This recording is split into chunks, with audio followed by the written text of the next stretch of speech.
So I used to have an aloe vera plant that I named Les, and Les is short for Leslie, but I thought of it as a he. He was very quiet. He was very low maintenance, or at least I kind of thought he was. And he just like sat in the corner doing his thing, doing his little plant thing, right?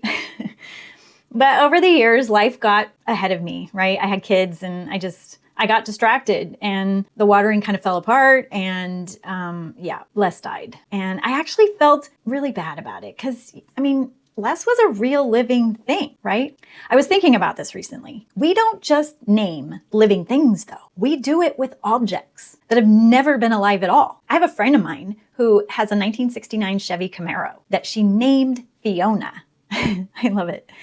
And I went for a sail once on a sailboat on a catamaran named Foley. And when you think about it, like all the meteorologists name storms, right? Helena, Helen, like they're all named names, right? They're given these human names. And then there's the Roomba, a robot vacuum, a disc that rolls around your floor, picking up dust. It doesn't have a face. There's no expression, no humanness, right? It's just a vacuum. But when I fell down the Roomba rabbit hole, there is a whole nother world out there all about this vacuum. I had no idea. So get this, researchers at Georgia Tech started studying Roomba owners back in 2007, and they wanted to understand how people integrate new technology into their homes. It was a very practical question about design and the adoption of new technology, right? But what the researchers found was that 21 of 30 participants had named their Roombas, right? They talked to them. They dressed them up in costumes. And some people even listed their Roomba as a member of the household when filling out the demographic section of this research survey. They included it. They included the robot's name like right next to their spouse and their children. The name, age of your Roomba. Anyway, so at some point, this thing stopped being a vacuum cleaner. And participants of the survey actually kind of described their Roombas as being somewhere in between a pet and a home appliance. That's a disc that vacuums your floor.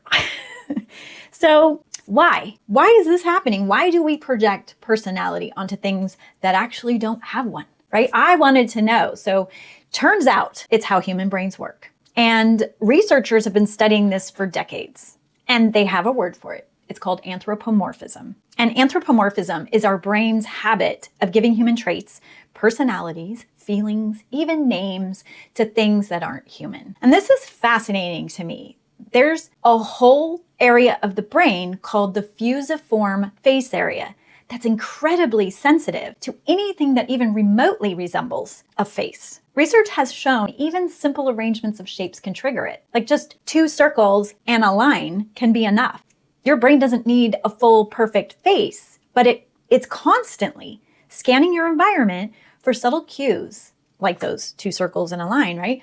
Because recognizing another living being quickly has always been important for survival. But that doesn't quite explain the Roomba thing, right? Because the Roomba doesn't really have a face. But what seems to matter even more than a face here is that it behaves as if it has agency. Researchers have found that people can start reading intention into something just by the way it moves, right? So purposeful movement can be enough. If something appears to be acting on its own, trying to do something or getting stuck or correcting course, trying again, our brains start interpreting that behavior socially. So with the Roomba, people weren't just responding to how it looked. And even if they intellectually knew it was a vacuum, they were responding to what it seemed to be doing. And that's where it gets interesting, because once people started reading intention into the Roomba's movement, they didn't treat it like a machine anymore, right? They responded to it more like a living critter in the house. Like when it got stuck, they rescued it, right? And when it wandered off, they described it as escaping. And there's all sorts of funny scenarios where the Roomba is getting in trouble. And you can go onto Reddit and read all of it. But anyway, participants were describing the Roombas as feeling more like pets, right? The Roomba didn't need a personality for that to happen, right? People were already projecting one on it. So to me, it seems like we're perceiving personality based on whatever information we have, whether that's information that is a few shapes and a face, or maybe it's just a little movement that feels like intention. Repeated behavior becomes a personality. And before long, we're emotionally attached to something that isn't even capable of feeling, right?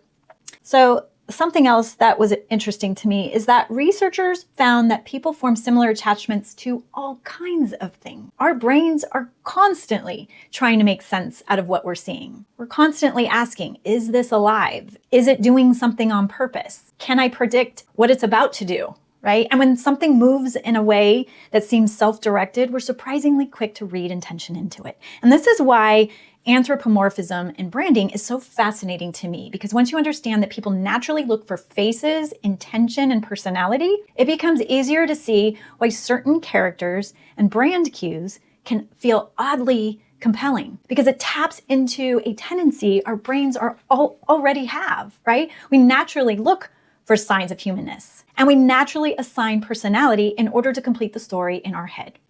But I think the more relevant part of this for branding isn't just visual, right? It's social. Researchers have found that people respond to non-human things in surprisingly social ways. So when a brand gives a character, object, or symbol signs of personality or intention, it may be tapping into a social response that already comes naturally to us.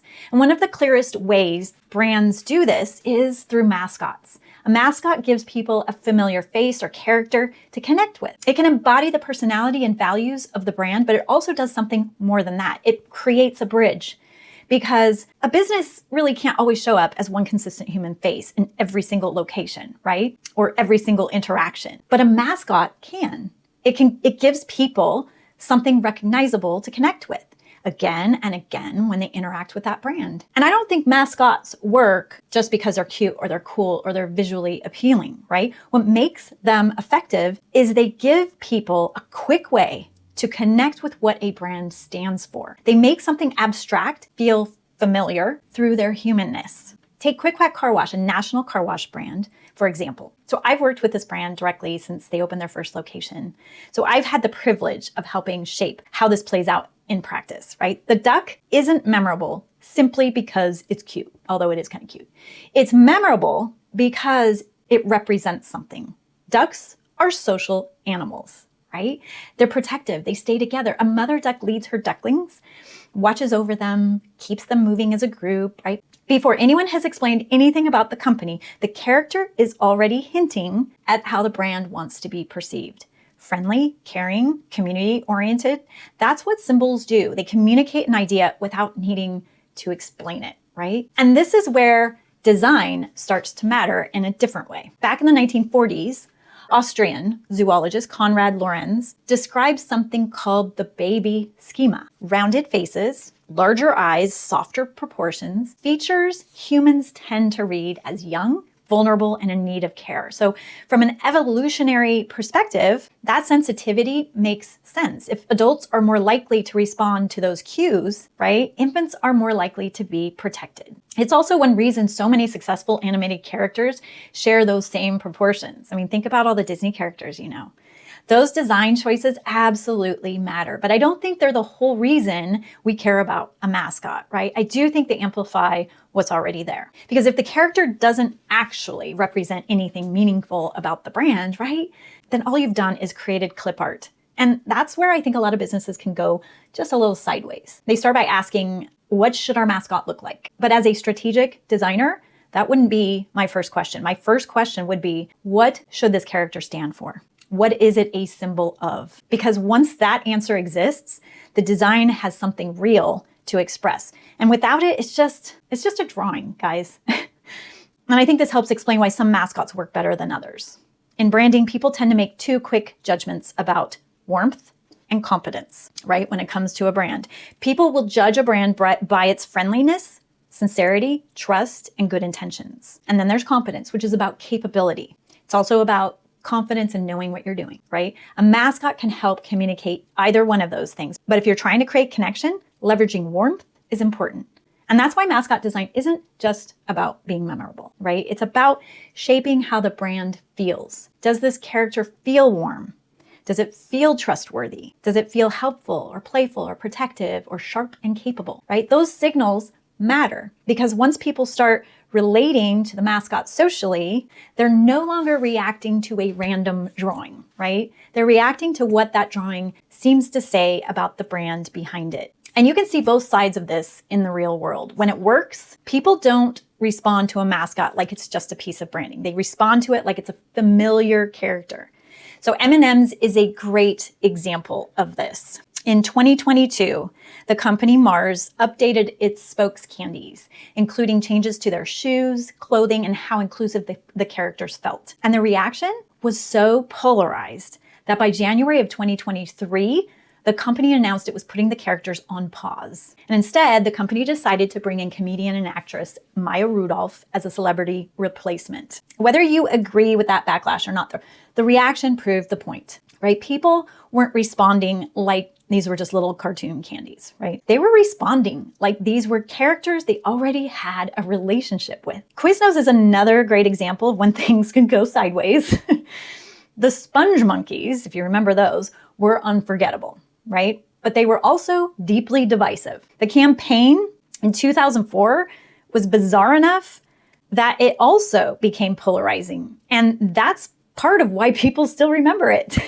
It grabbed attention, but not in the way that created the kind of connection that most brands are trying to build. And that's an important distinction because a mascot can be memorable and still feel off, right?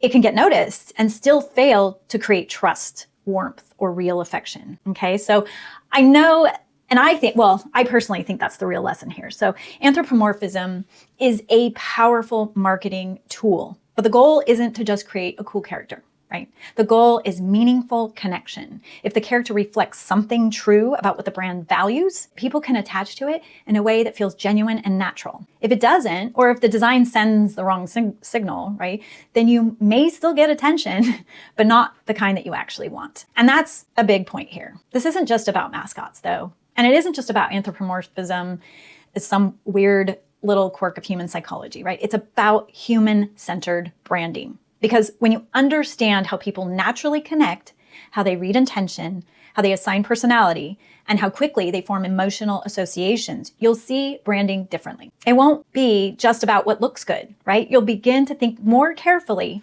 about what feels human, what builds trust, and what helps people feel a real sense of connection. And I think that is really important right now. We're living in a time where so much of what people interact with feels automated, impersonal, artificial, or questionable, right? So in my opinion, the brands that stand out are going to be more thoughtful, more relatable, more emotionally intelligent, and they're going to be the ones that feel more human. But here's the thing, not every brand needs a mascot, but it does mean that if you're going to use anthropomorphism, you should use it with intention, not just to get attention, but to create recognition, to create trust, warmth, and connection. Because that, to me, is what human-centered branding is really about. It's about understanding the people on the other side, how they think, how they feel, what helps them connect. How are we going to build brand trust in the future? What can we do to make things feel ethical instead of manipulative? And when a brand can do that, whether it's through a mascot or a marketing message or a better customer experience, people will feel it. And that right there should be what we're focused on for the future. So that's all I got for you guys today. I'm curious though, have you ever named something like your car, a plant, a Roomba? Do you have a business mascot? I'd love to hear your thoughts. So leave a comment below, or if you're reading this in your inbox, just hit reply. Super curious. Have a beautiful day, and we'll chat again soon.